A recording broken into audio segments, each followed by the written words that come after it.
So everybody was saying information about this app leaving, and they were confessing and doing all this stuff that was weird to me, because I'm like, if this app is leaving and you're confessing weird stuff to say this about yourself, I found that that was kind of cowardly. So since this app is here for a little while longer, I'm gonna announce some things, and I doubt if it gets me canceled, I don't have enough followers for that. So conspiracy theory, this is entertainment.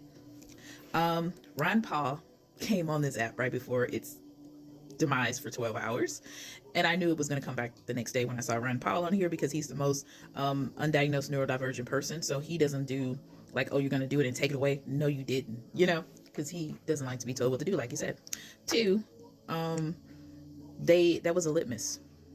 They wanted to see what this app was going to do without us being here, and can it do the turnover that it does without us, and all the capital gains and all that stuff, yada yada yada. Because three, America is known for entertainment. It's not known for anything else.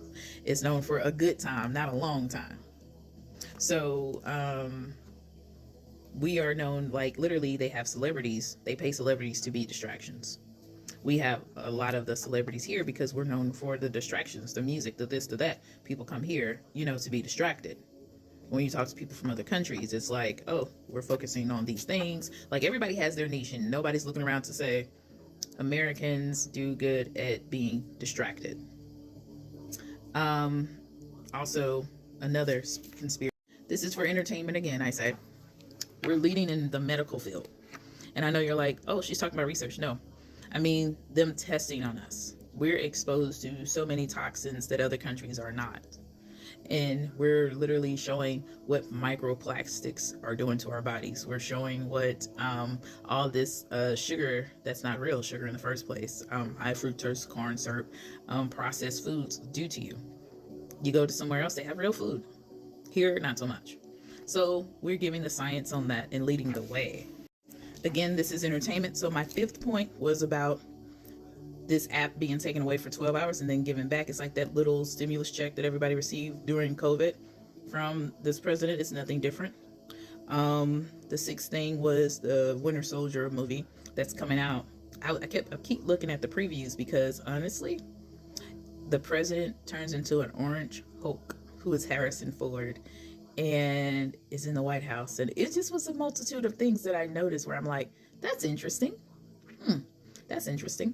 So I'm just saying there is some relevance there. So I'm like, wonder what they're saying about that. And the very last theory, because I was like, why are we even alive anymore? And because I'm like, I don't really think they need us. But they are harvesting our energy. This is conspiracy theory. This is entertainment. They are harvesting our energy. Your fears, us being scared. It's like this movie, The Golden Compass. Like, your fear, your anger, those are very big emotions. Fear is like quiet. You can have fear and look like intense, like you're very brave, but you have so much fear. Love is indelible as well. So they harvest our emotions, I noticed. So I'm thinking, I'm trying to see, but where is it going? Who is receiving? And I can't discern who, but I'm looking. So that's what I've been working on. And when I woke up this morning and I didn't have to get on this app, I just had a great time. And I'm not saying I just get on this app when I wake up, but I'm saying in general, it's like, I didn't feel pressed. I didn't feel rushed. It was like, another day, nothing happened, nothing went wrong. And a lot of people think this app is just about dancing and all that. If you saw my algorithm, you would be like, oh, it's nothing but STEM on her algorithm. She's always looking into research and all this with other people. The last thing that I'm going to talk is number 7, community. This app did not bring us together. I want you to know it pushed us further apart. People don't go out in real life. I mean, literally, as much as I've been on this app, like, I've known people who I've DM'd and they followed me for some time. I've never met them in real life. And what happened on the Blue app and others, I would meet people. People would fly and meet. This app is literally stopping you. So if you're talking about making things happen, you all need to be in the same place. Y'all need to make things happen, because you don't know if you get along because you're literally just looking at a screen.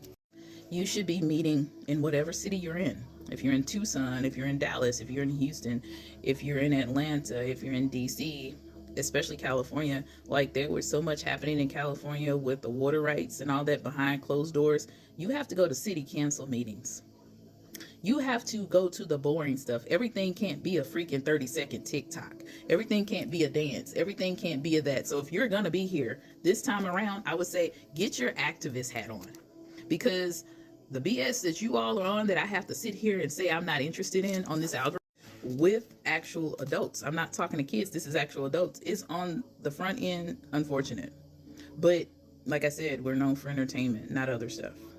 So the food does make you stupid. I want you to know that this processed food does make you lose brain cells. The food that you eat causes issues, so they're able to study us scientifically. And I know I'm going to say something. There were like experiment 731, there was the Holocaust. There were so many research studies and medical atrocities that people talk about. But we're currently in a modern day one that you're going to the grocery store and buying certain foods that literally harm you. And medical doctors buy them too. So it's like, I'm speaking to everyone when I say we're buying the food, we're buying the poison, and we have to stop. Like, people ask me, why do I cook now? Because it requires patience and me to pay attention. When you know how to cook and you stop, you literally have to be present. And you understand that everything's not a microwave or a pop situation where, oh, in 30 seconds it's going to be done, because that's not life. When you understand that it's easy to get in trouble, but it sure is hard to get out of trouble. That's the saying. And that's how it is. It's real easy to spend money fast, but it's definitely hard to pay that debt off if you're working towards it with those loans. And it's not YOLO. You live every single day of your life, however many days that may be. You don't live once, because if you F up, you might have to come back here and do it all over again and deal with this BS. And me, I don't want to, so I'm trying to get it all out and done. So that's normally why my TikToks are long, because I'm like, oh Lord, was that enough? Because when you are dangerously anointed, people don't understand you, because everybody's not. And there are only certain people who are. And everybody doesn't understand your journey. But that doesn't make it any less your journey. I think I said all the points on here about everything. Again, this was for entertainment. Haha. I might put a little laugh track in here to help you laugh, because this is all entertainment. And this is for show, since that's what America's known for. Not being serious or taken seriously, because literally we're in a place of where people are literally showing you that they live better and they have more protections and more safety, and you're just looking shocked. And my thing is, why would you be shocked by these things? That's just like when people go to Africa and find out everybody doesn't live in a hut, nor do they all live in huts in Australia, or when they come to Texas, everybody doesn't have a ranch. You have to be exposed and insert yourself into cultures and submerge yourself to understand, and in order to learn. And I'm saying this is an opportunity for us to learn, and let's not take advantage of it. Let's take advantage of it.